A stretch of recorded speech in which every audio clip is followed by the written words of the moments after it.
हरे कृष्णा। राधे राधे।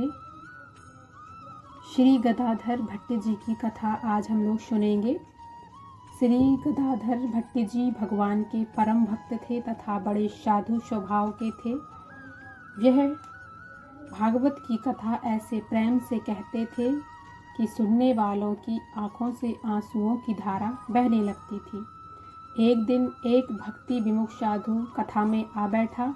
भट्ट जी की कथा सुनकर सभी श्रोतागणों की आंखों से आंसू बह रहे थे, किंतु उस भक्तिहीन साधु की आंख बिल्कुल सूखी थी। इससे उसे लज्जा भी आ गई। दूसरे दिन वह साधु कथा सुनने गया तो साथ थोड़ी सी मिर्च पीसकर लेता गया और युक्ति से अपनी आंखों में लगा ली। इस प्रकार और श्रोताओं के साथ साथ उसकी आंखों से पानी टपकने लगा। जब भट्ट जी को यह बात मालूम हुई तो वह साधु से मिलने के लिए उसके स्थान पर गए। उनके भगवत प्रेम की बड़ी प्रशंसा करी तथा कहा, आप तो धन्य हैं, आप बड़े भगवत प्रेमी हैं। आपकी समझ में कथा में बैठकर प्रेमाशु भी अवश्य ही बहाना चाहिए, किंतु पूर्व के प्रति बंधन के कारण आपके नेत्रों से प्रेमाशु ना निकल सके। आपने उसका कठोर दंड नेत्रों को दिया।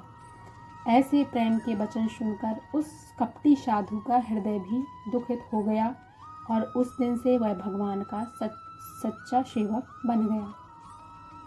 एक रात्रि को एक चोर भट्ट जी के घर आकर धन की गठरी बांधकर ले जाने लगा, किंतु गठरी बहुत भारी हो जाने के कारण उससे ना उठ सकी। तब भट्ट जी ने आकर उस गठरी को उठवा दिया। चोर उन्हें पहचानकर भय से कांपने लगे। तब भट्ट जी बोले, भाई डरो मत, इस सामान को खुशी से ले जाओ। इसे यहाँ भी मनुष्य ही खाते हैं और तुम्हारे यहाँ भी मनुष्य ही खाएंगे। इसे लेकर जल्दी चले जाओ। यहाँ तो ईश्वर की दया से और भी बहुत सामान है, किंतु तुम्हारे पास यह सामान ना होगा। भट्ट जी के शब्दों का उस चोर पर कुछ ऐसा प्रभाव पड़ा कि उसने उसी दिन से वह कर्म त्याग दिया और भट्ट जी का शिष्य बनकर मेहनत मजदूरी करके अपने गृहस्थ का पालन करने लगा तथा सच्चा भगवत भक्त बन गया। जय जय श्री राधे।